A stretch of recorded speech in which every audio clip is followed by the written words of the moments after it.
2 বছর ধরে দেশের বাইরে সাকিব আল হাসান।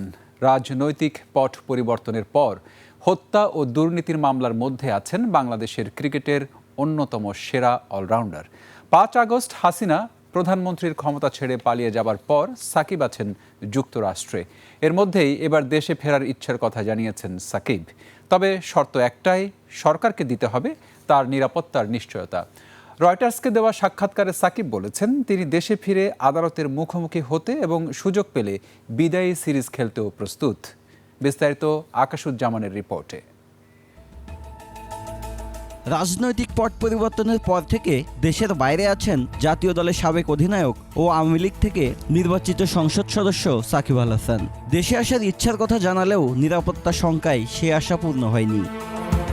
এর মধ্যে আন্তর্জাতিক সংবাদ মাধ্যম রয়টার্সকে দেয়া সাক্ষাৎকারে আবারও দেশে ফেরার ইচ্ছার কথা জানিয়েছেন সাকিব। তার দাবি, তিনি কোনো অপরাধ করেননি। নিরাপত্তার নিশ্চয়তা পেলে দেশে ফিরে আইনি প্রক্রিয়ার মুখোমুখি হতে তার আপত্তি নেই। সাকিব জানান, এখনও আন্তর্জাতিক ক্রিকেট থেকে অবসর নেননি। দেশে একটি বিদায়ী সিরিজ খেলার পাশাপাশি 2027 ওয়ানডে বিশ্বকাপেও দলের হয়ে প্রতিনিধিত্ব করার ইচ্ছার কথা জানান সাকিব। সাক্ষাৎকারে সাকিব বলেন, অন্তর্বর্তী সরকারের সময় নিরাপত্তার আশ্বাসে দেশে ফেরার জন্য বিমানে উঠলেও মাঝপথে তাকে ফিরে যেতে বলা হয়। তার বিরুদ্ধে একটি হত্যা এবং একটি দুর্নীতি মামলা চলছে। হত্যা মামলাকে তিনি হাস্যকর বলে উল্লেখ করেছেন।